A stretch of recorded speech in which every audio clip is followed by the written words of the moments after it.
as Larry mentioned, I'm introducing the second panel of the day, the tip of the spear.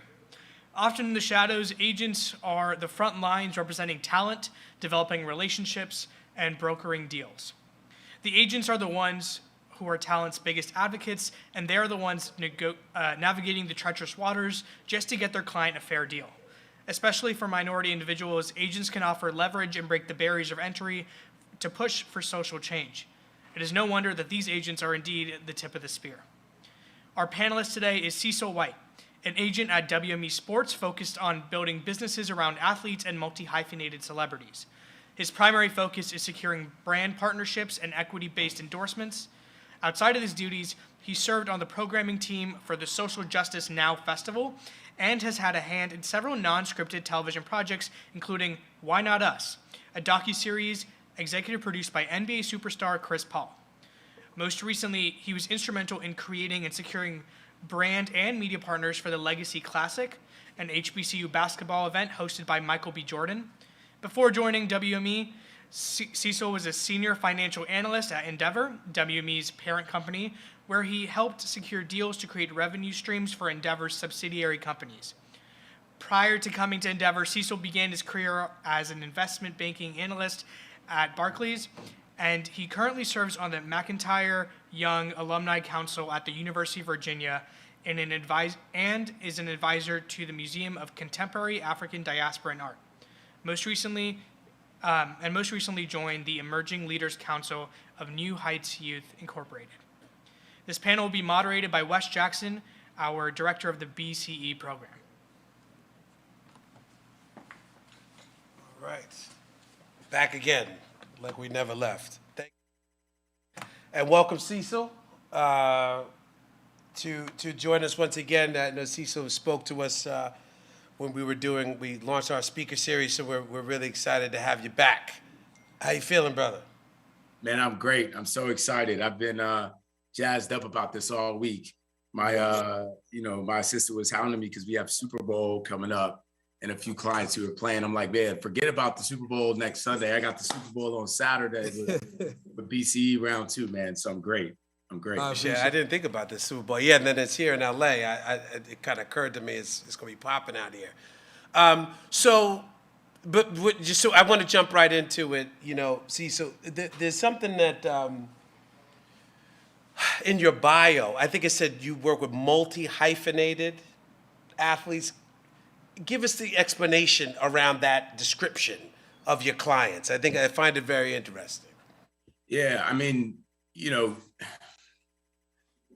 we're in this unique era of more than, right? And LeBron James, credit him for kind of the moniker for saying more than an athlete. But I think more broadly, when you think about the talent ecosystem, it doesn't just apply to athletes. I think all individuals with platform, due to being extremely competent in one field, are now realizing that they add value in more ways.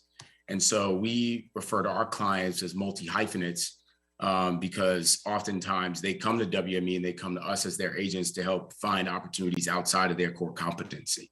So, if that's an athlete who wants to become a film producer, if that is a film producer who wants to create his or her own basketball tournament, if that's, a producer who wants to act, right? We kind of categorize that talent as being a multi-hyphenate so that they know when they come into the door at WME, we see them as being more than what society does, and we're willing to help them create business and create opportunities outside of their lane. So that's kind of the derivation in the explanation of the phrase we use. No, that makes a lot of sense to me, and I think there's we'll get to this later, but you made me think of a question I have. There's almost like a social justice aspect. I see in your job. I know we went to the Michael B. Jordan's classic where my son went. That's more than just a basketball game. But before we get into that, I don't want to sort of jump the shark, because let's start with you and rewind the clock. I know how you got to where you are is something that everybody needs to understand. So let's start back. You're at the Comm School of Virginia, getting that first job. How did you get from point A to point, F, wherever you are right now? I mean, honestly, standing on the shoulders of giants, to put it lightly. I had some great mentors. I was a cold caller back then in college. I just wanted to get, folks on the phone and learn about their journeys, their lives, and kind of use those as templates. So I was lucky enough to get a call with the chief financial officer of the National Basketball Association at the time, who happened to be a UVA alum. Told her I wanted to break into sports. I must have sent her like 30 cold emails, by the way, before she agreed to a call with me. But when I finally got her on the call, I just said, listen, a job like yours would be amazing one day. I just want to know how I can do it and how I can break into the industry. And she said something that changed my life. She said, basically, if you get the foundational skills to operate in business, you can work in sports, you can work in entertainment, you can work in any industry that you want. And so her recommendation was that, instead of trying to do the traditional path, starting in the mailroom of an agency, going to work, for an artist, what have you, she said, go to a large company and learn how business works, learn how businesses make money, learn how individuals can monetize, learn about equity and value creation, and then use those transferable skills into the world of sports. And so that's what I did. Started my career in investment banking at Barclays, and then pivoted to Endeavor in their financial strategy group, and then kind of used all that skills, all those skills, all those experiences to pivot to the talent representation industry where I now work. So I don't know, last time you spoke, you gave us a lot of gems, and then we had to kind of tuck it away in the safe because we didn't want to give any, too much proprietary information. But give us a sense of what are your responsibilities to your clients, and maybe, not to be too cliche, but what's like the day-to-day as you try to empowering and enfranchise, your roster? Yeah, man, it all starts with passion points and objectives, right? So, starting my day, no 2 days are the same, right? But, every day I'm carrying out the dreams and trying to secure opportunities that will fulfill the goals of my clients. And so, if we are signing new NBA talent that are going into the draft, right? It's finding, their sneaker and apparel partner, it's finding their beverage partner, finding the corporations that are going to partner with our talent for traditional brand partnerships, for our more mature clients, for like the Michael B's of the world, for the Dwayne Johnsons of the world, for those folks who have already established platforms and are looking to build business. It's helping them bring those businesses to life, finding operating partners in companies and industries that they're looking to break into to kind of make 1 + 1 = 3 and help them create new businesses in those lanes. We're spending a lot of time now with COVID, figuring out, the new normal, right? So how are our clients going to be monetizing their platforms in a world where getting more than, 500 to 1,000 people in a room is a real challenge? So we're meeting a lot with new virtual platforms to understand how our talent can plug in. Obviously, this world of cryptocurrency and Web3 and blockchain has been evolving. So, we're getting smarter by talking to executives from those companies, once again, to learn how our talent can kind of plug in with it, whether that's creating, their own sub metaverses, whether that's, creating their own NFTs. Our clients really expect us to be subject matter experts. And so I think a lot of people think about the day-to-day of an agent and think you're just kind of hanging out with celebrities and athletes all day. And it couldn't be more untrue. I mean, they're out, perfecting their craft, being the best at the world at what they do. And they expect that you're doing the same, so that when they come to you and say, hey, I want to, secure an endorsement deal in the crypto space, you're not trying to play catch up and figure out who those players are. You've already been covering those industries, covering those sectors, speaking with those brands. So you can tell them off the bat, hey, FTX, Coinbase, Crypto.com are the 3 biggest players. Or if someone says I'm an athlete, or if an athlete says I want to create my own NFT, you already have relationships with the autographs of the world, the OpenSeas of the world, to help them incubate those ideas in real time. So, I would say probably 70% of the job is really being a marketplace expert in terms of talent relationships and talent deals, figuring out where the opportunities are. And then the other 30% of the time is really cultivating those relationships with clients to figure out what their objectives are and how you can plug in. Can you give us a little rundown of some folks on your roster, just so we can get a sense of, the people you're working with? Certainly. So we'll start with football, maybe. Why don't we do that, since Super Bowl is right around the corner? So, most notably Odell Beckham Jr., who's going to be playing, hopefully, and winning, hopefully his first Super Bowl next Sunday. Kawhi Leonard from the Los Angeles Clippers, Michael B. Jordan, Terrence J., Shea Mitchell, down to folks like Opal Tometi, who's the co-founder of Black Lives Matter. A ton of different college athletes now with the name, image, likeness rules changing. So I work with Shador and Shiloh Sanders, who are Deion Sanders kids down at Jackson State playing football. Work with Chet Holmgren on the basketball team at Gonzaga.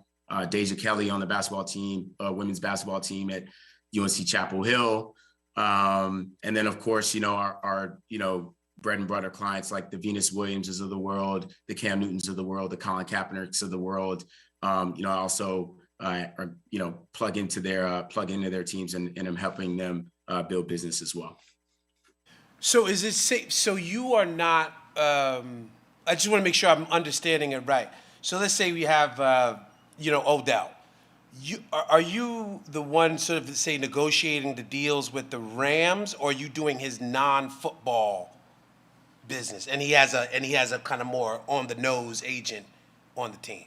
So each of these clients, right, has 4 or 5 people who are on their team who each have a lane and who are each driving a different part of business. Gone are the days in the 80s and the 90s where, the same person who was well equipped to, negotiate your team contract is the same person who's well equipped to run your production company. The two things couldn't be more dissimilar, and you can't be a subject matter expert in all areas. And so we construct teams for each of our clients that are, situated such that everybody has an objective. So with each one of my clients, my job is to create new companies with them, which is what we call non-traditional equity endorsements, right? Brand partnerships, which are traditional marketing and endorsement opportunities for them, and then content development. So if they want to create a YouTube channel, if they want to executive produce a project, if they are creating their own production company, all things that are like off field, off court fall within my realm. And then I also bolt on to teams for non-athletes as well. So I work with Corday on the music side, doing his brand partnerships. I'm helping with Michael B. Jordan's brand partnerships. And obviously we created the Legacy Classic, which was, a talent ventures project where he actually owns equity in that basketball tournament that we created. So that's kind of my focus area on the team. And yes, Odell has a totally separate contract agent that does his deal with the Rams, and he has everything that's off of the field with WME. Gotcha. So clearly this is the dream job, if I could go back in time and actually be a little bit smarter. But I'm going to say something. So I'm thinking about, first of all, that's to some would be a strange roster, right? Odell to Michael B. Jordan to Corday. Except it makes total sense to me, right? Because they are sort of similar. So I'm almost going to sort of pivot and ask you this question, which I kind of stumbled upon with Michael B. Jordan and the classic you did in Newark. And I know, so, obviously a lot about your background and how you were raised and your principles. But that's not about basketball, and it's not about movies. I'm gonna go again. I would say it's a social justice play, right? It's almost like an empowerment, enfranchisement play.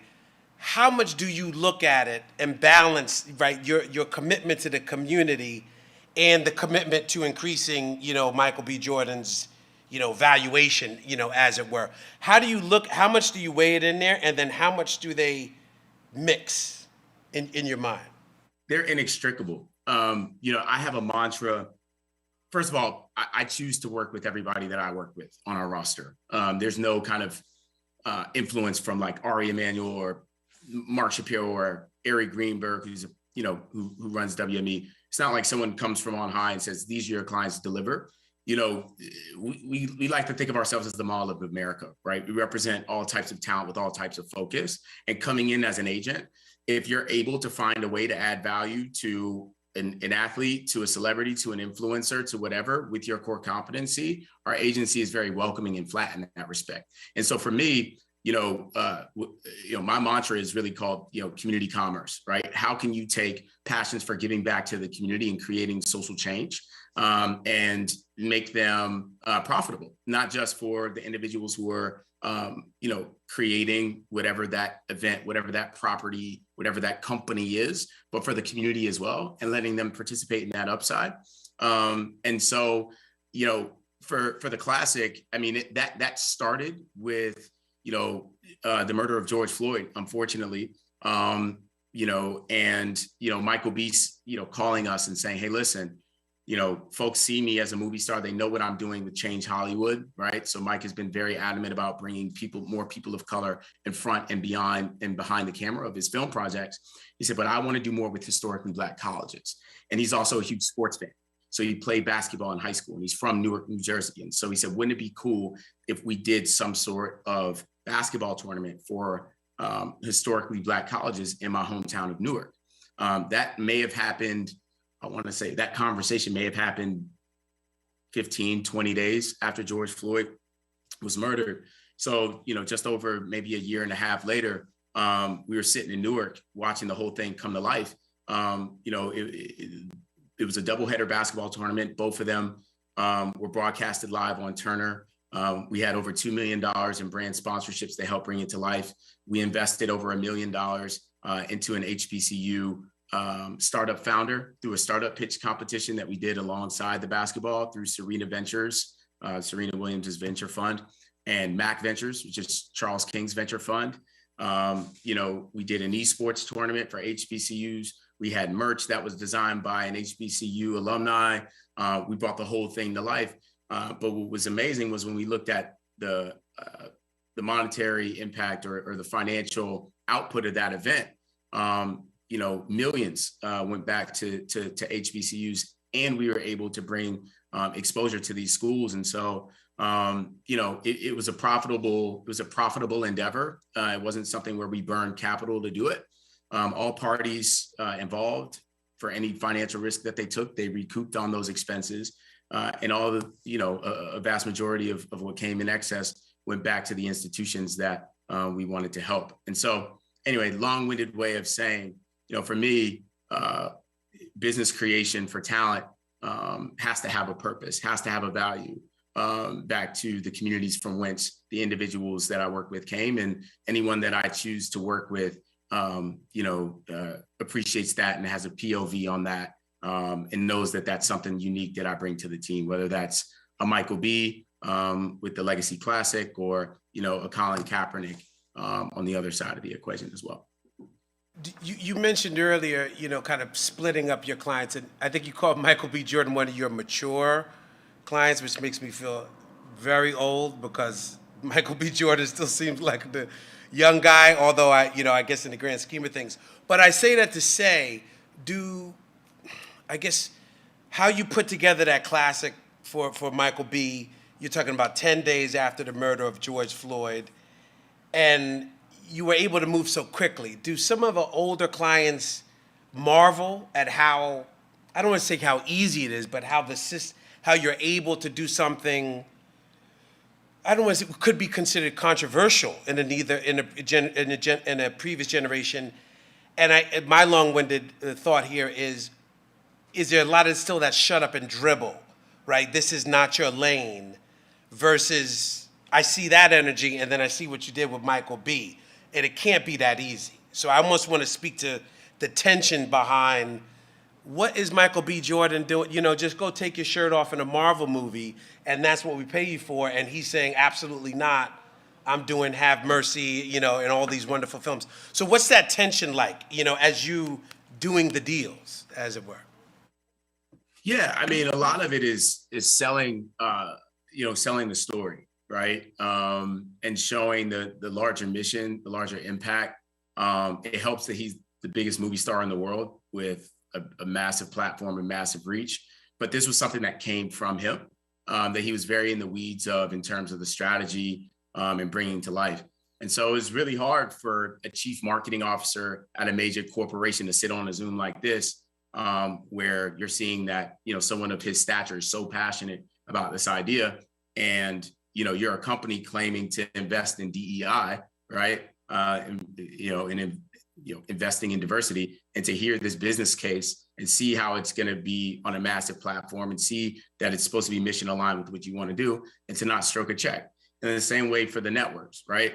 For us, we focused on finding people who we didn't have to convince that, Michael B didn't have to be some sort of social justice, pillar to be able to do something like this. While he has given back to the community, and it's something, if you look at the track record of his career, that he's always done, like you said, whether it's, honoring stories like, Brian Stevenson through Just Mercy, or whether it's starting the Color of Change, like he has a very credible point of view in the space.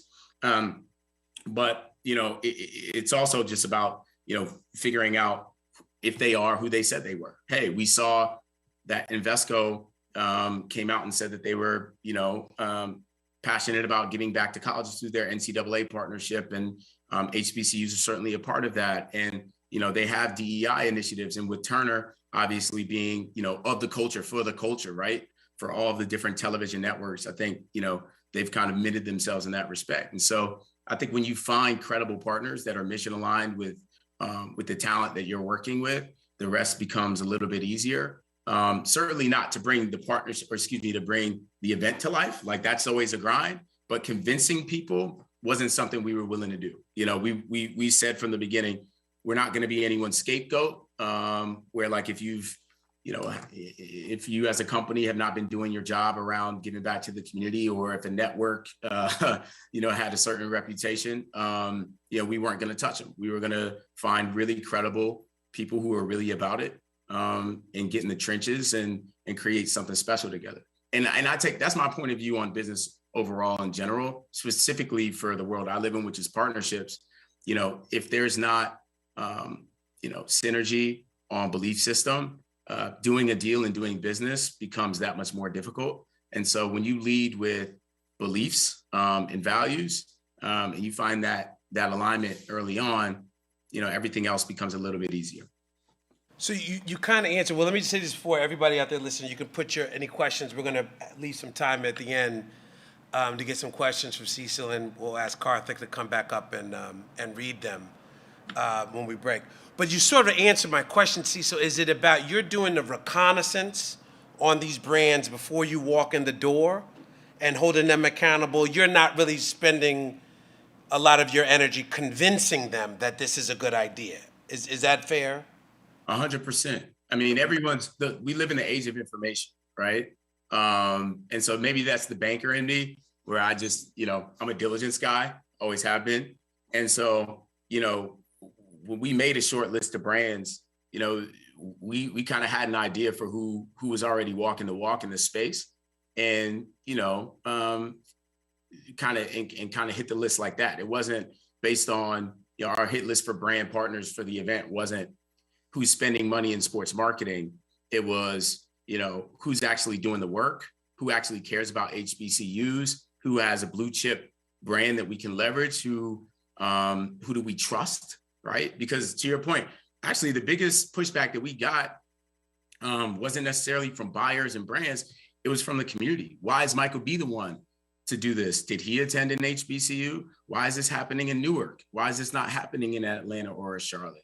Why did we choose the 4 schools that we chose, right? That were well-established HBCUs. So we had bigger fish to fry than convincing, a CMO to care about Black and brown culture, right? There's enough really great ones that already do. So, we kind of distilled, did that filtration and distilling from the beginning. That's fascinating. And now that you say it, right, there is that sense of where you go, you ain't go to Howard or something like that, and should be in the South, right? You should be in Fayetteville or not Newark. I didn't really think about that. But you sort of answered it, in your question. I'm thinking about other people, because as we move to our afternoon sessions, right, we're trying to figure out, like, how do we get it done, right? How do we do the deals? That's why we want to start with you, the tip of the spear.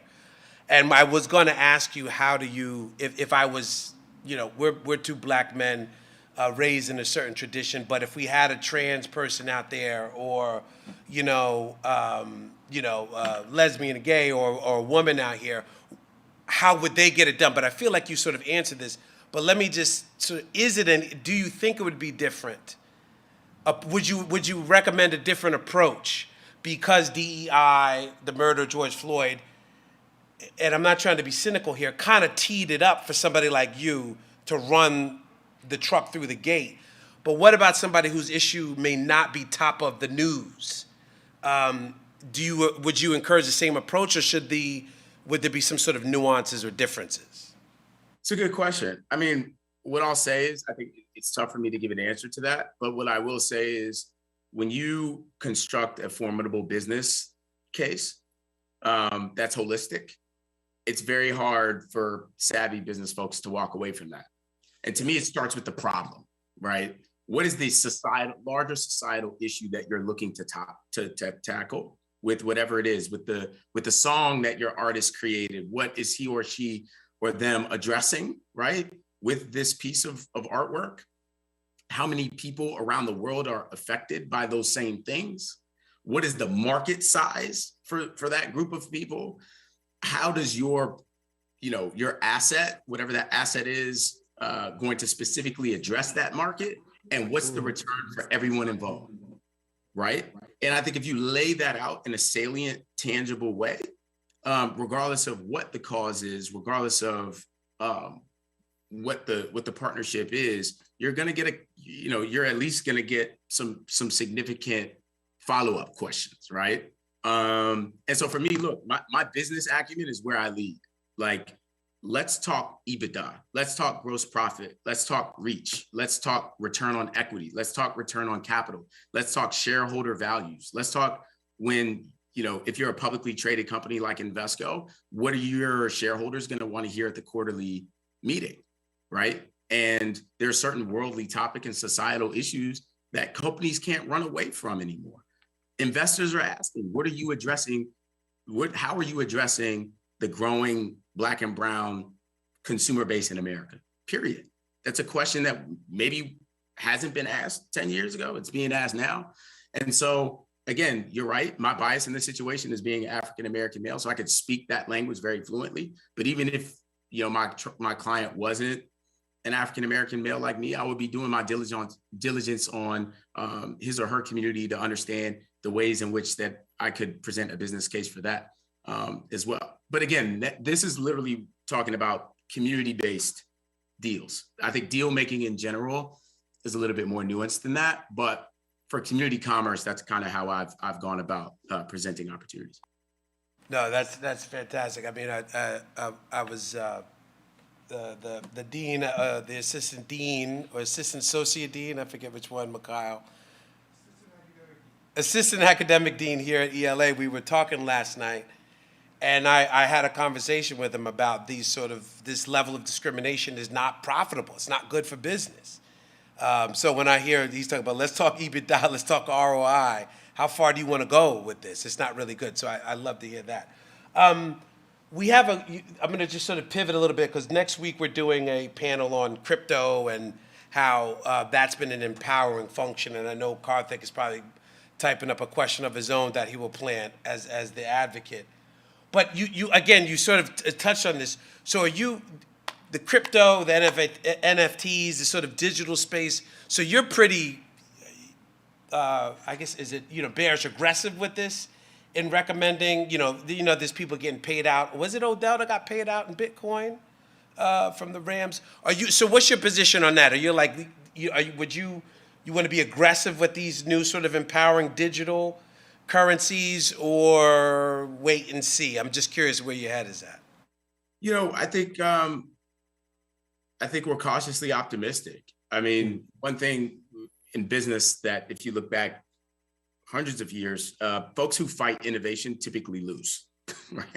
Like it's just an empirical fact, right? And so, for us, look, it's not something that, first of all, I'm not a contract agent. So, as for whether athletes should be paid their base salaries from their team in crypto, I'm not well versed enough to speak on that. But I do think that decentralization, the trends of Web3, blockchain, metaverse more broadly, not just the trend, but like the just sheer mass audience of people that they're reaching and the way that business has been operated for hundreds of years changing. Like it's tough to sit on the sidelines and negate all the movement that you're seeing in those worlds. So for us, I mean, we've tried our best to identify who the credible venture-backed, strong businesses in the space are, and made sure that our folks take calculated risk. It's no different than your client asking, should they get a deal that's majority weighted in guaranteed cash versus equity, or guaranteed cash versus revenue share and royalty. Like, how much risk can you feasibly take as a professional, right? And that should dictate, your appetite in the space, in my opinion, right? For a guy like Odell, who makes 8 figures a year from Nike alone, he could probably stomach that risk a little bit, a couple $100,000, maybe $1 million from the Rams. Like, if he can take that risk, why not? Would I recommend a rookie do that? Absolutely not, right? Stack up your war chest, kind of have some capital to play with. And it's also brand risk, right? If you're going to play in the space, make sure you're doing it with reputable partners. So, that deal that you mentioned for Odell was with Cash App, right? $1 billion company. It's not like he just found, some individual sitting in front of a computer in God knows what country and said, cool, I'll take your random tokens, right?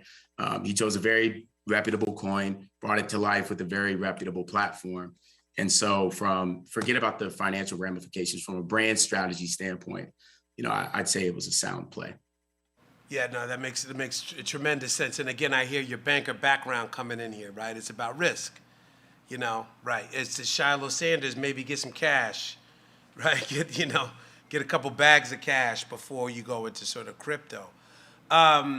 So can I talk to you, because I mean, obviously, I see you when you were posted. I think you were with the Sanders kids. I don't know. I think it was maybe at a bowl game. So that the NIL with the name, image, and likeness, feels to me like a very empowering tool. But you, again, being at the tip of the spear, dealing with the Shiloh Sanders, what's their vibe? Like, what's your clients' vibe? Are they just like gung-ho? Are they a little uncurious? I would love to get a firsthand account from somebody who's really there. It's amazing. It's been the most fascinating development of my career, and I've seen a lot. Just to hear the perspective of 19 and 20-year-old kids that are wise beyond their years. Like, these kids are so smart. And to think that since pretty much the inception of the NCAA, these individuals have been kept out of conversations where they could have made generational money for however long they were in college is laughable. I mean, I think there's this misconception that college athletes aren't ready to make money, and it's total bullshit. Like, these folks are more intelligent than some of the people who are operating the brands that want to partner with them. So first and foremost, I think it's just been fascinating to hear their perspective. In terms of appetite, we have varying degrees from various clients. I mean, we've got over 10 NIL clients on our roster right now that span across softball, football, basketball, you name it. I think for basketball guys who have a very limited time in college, like some of these guys spend 6 months in college, they're not really too pressed on NIL, right? It's like, let me preserve the brand, maybe do a trading card deal here or there, get a little bit of dry powder in my pocket, but, save the big brand deals for when I become a professional in 9 months, right? For folks like, Shiloh and Shador, who guaranteed, due to NFL rules, have a couple more years to play at the collegiate level. Even if they're ready to go to the NFL, they have a little bit more of a higher tolerance. And so, a higher appetite, a stronger appetite to go get brand deals. And it's also been fascinating on what the selling point is. If we talk about brands investing in diverse talent, for partnerships. It's not happening at a more frequent clip for any subsector of talent than college athletes. I mean, for Beats by Dre and Gatorade to champion Shador as, some of their first NIL athletes, I think says a lot. For Paige Beckers at UConn to be the first, for StockX, for AZ Fudd to be, as a Black woman to be the first at Curry Brand and Under Armour. I think it just shows where brand dollars are going, right? And how companies are going to be looking to market. And look, I'm biased as a Black man. I think it's amazing. But I think it's for anyone, it's really hard to not be really excited for the next generation of athletes in general to be able to, be in rooms and to monetize on the value that they're helping create for these billion-dollar institutions the moment that they're generating that value, which is the day that they step on campus and put on that jersey. Yeah, well said. You got me thinking about Jackson State and what Coach Prime is doing down there, and I don't know if this is just be you, real Cecil talking, not necessarily professional. Is this it? Is this the turning point, right? Where the seed is? I feel like the seed has been planted. We both went to UVA, PWIs, and saw that athlete culture. I feel like this is going to be the shift, right? And that maybe the SWAC deal is going to start to can start to creep up on a Power 5 deal. What do you think? Am I being too rosy and I don't necessarily know where all the breads? I'm just curious. What do you think? Talking to the wrong one, because I'm like, I was raised on HBCU campuses. My mom was the president of an HBCU. Like, it should be, and it should be the catalyst. And what I will say is, like, the momentum that's around Jackson State is unlike anything in college sports, irrespective of the sport. I mean, I remember I got a phone call from the head of WME Sports at the time, over a year ago now, who said, "Hey, Deion's going to Jackson and he wants our help to help bring in brand partners for the school." And so we partnered with Smack Entertainment and Constant Schwartz to put together a strategy on how we could bring more dollars to Jackson. And I'll never forget, we had a call on a Monday with the head of diversity, multicultural marketing and diversity at one of the largest financial services companies in the world. I won't say their name on this Zoom for their credibility. I don't give a fuck, but because I kind of want to do business with them later. But we had Coach Prime on the phone, and they said, "Yeah, not for us." And we were like, "Wait, I'm sorry, what? Like, you guys are, plenty of ATMs in the South, guys. Like, what's going on?" So yeah, Jackson, Mississippi is not a priority market for us, and we're not willing to jump in. No problem. That happens on a Monday. The next Wednesday, and I'm so scared, right? Because like I'm like the young agent who's coming on this team, and Coach Prime is on the call, and and Coach was just like, Deion, man, he's like, "I'm telling you, this wave is gonna happen whether you're on it or not," that type of thing, and just like, "You're gonna be sorry that you missed out," right? Hangs up the phone. I'm like, man, this dude's never gonna trust me to get on the call with the brand again. 2 days later, that Wednesday, we get on the phone with Doug McMillon, who's the CEO of Walmart, and we give the same pitch. And Doug said, "How much do you need?" And at that moment, I to your point, I said, "This is different. This one's going to be different." And he wrote a 7-figure check. They wrote a 7-figure check over the course of 3 years. The team used that money to buy a brand new practice field. At the time, Coach and them were driving 30 minutes out to a high school practice facility because their gyms, like their field was dilapidated. They couldn't even practice on it, right? And so we took that money and built a brand new practice facility.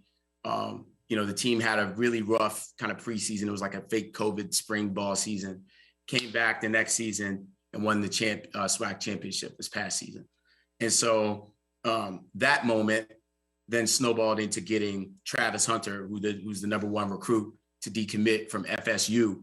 And then when he came, another brother who was a 4-star recruit join the team. And so what we're seeing now is this like cataclysmic shift of talent now. It started with money. It started with resources. Over 50,000 people attended on average the home games at Jackson State this past season.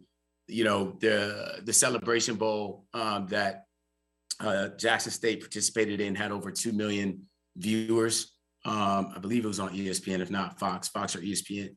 So if you're a 19-year-old kid and you're trying to decide where to go to college, you're seeing all this movement and you're like, why the hell do I need to go to Clemson or FSU? I'm still going to play nationally televised games.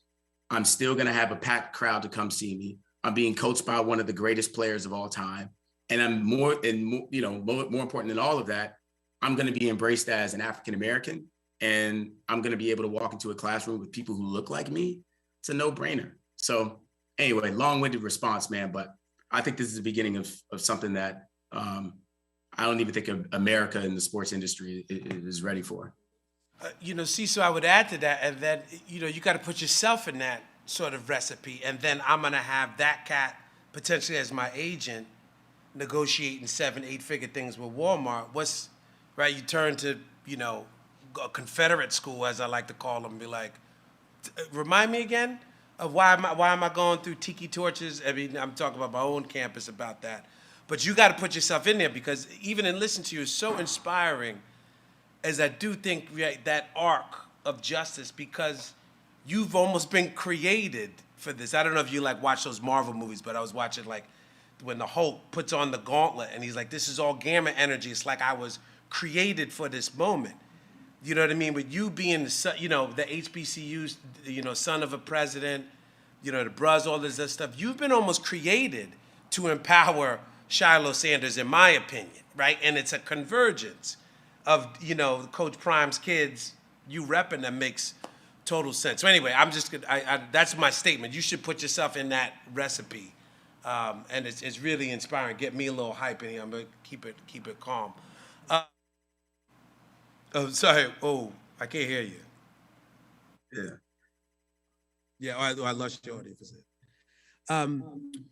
So yeah, man, you kind of hit. I got one more question, Karthik, before we bring up the questions. I'm getting a little feedback. Oh, I'll go on mute. Oh, Cecil's up there. Is that it? Anyway, we'll figure it out.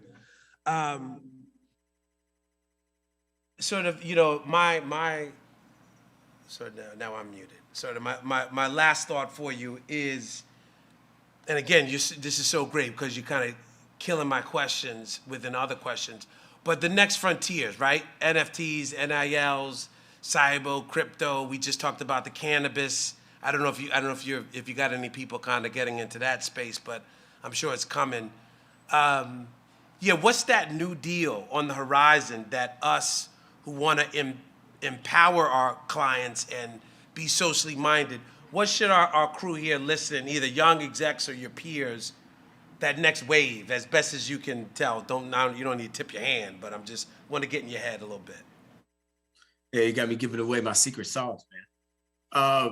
Look, smart contracts. The era of intermediary and exploitation is over.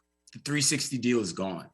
The not knowing how much the team that you play for generates and how that factors into your salary, all that's gone.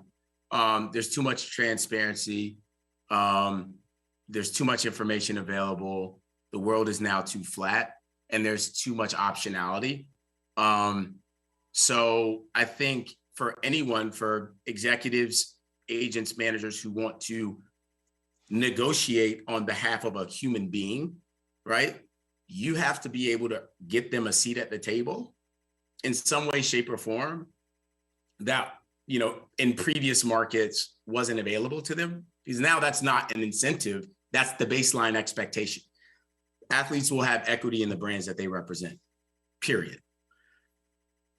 Creators will have continuous revenue share on the content that they put into the world via NFTs or what have you, right? With smart contracts, right? Because of the advent of streamers, new media platforms, direct to consumer, products will come to market, whether Walmart and Target and all those major companies distribute them or not, right? E-commerce is here. So understanding that the baseline knowledge that it takes to operate in talent representation, it's just like the bar is raised. You have to understand how businesses work. You have to understand how shareholder value is created.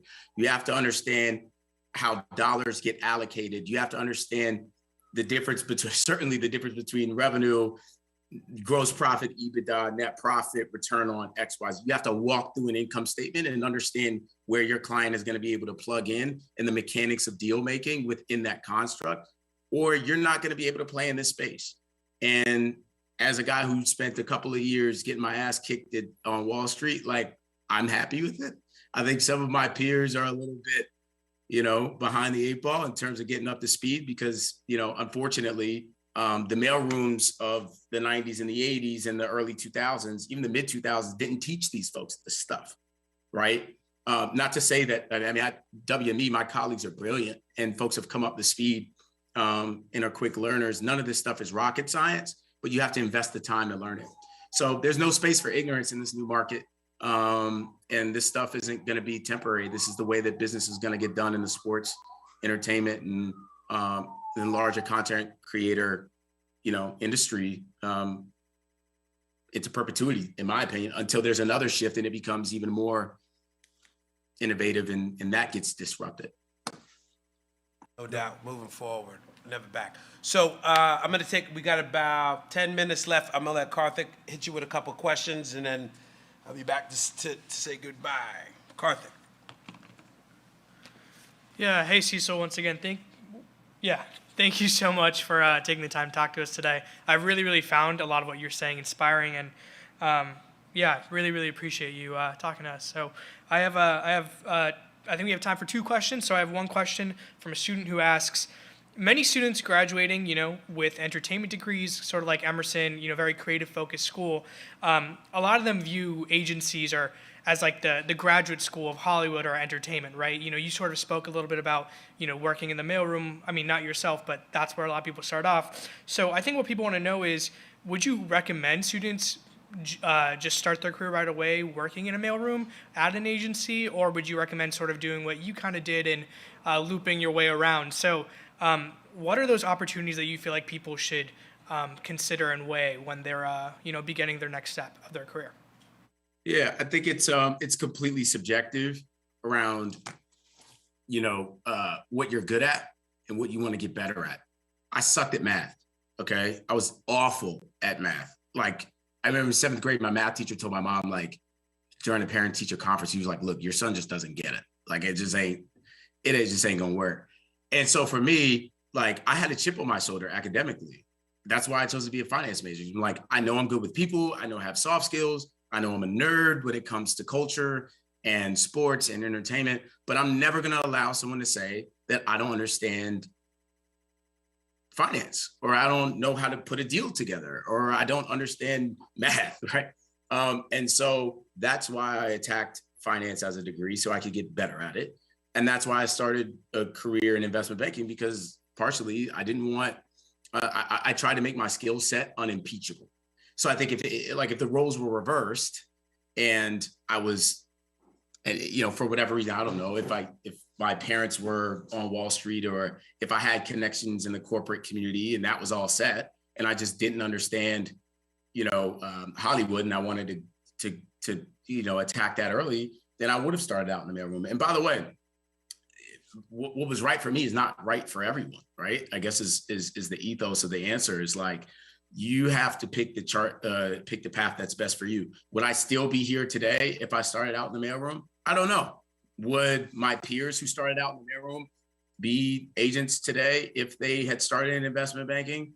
Probably not. Like the probability of folks like me, like there's not a bunch of individuals with my trajectory. So I think probability wise, starting your career in the industry is safer.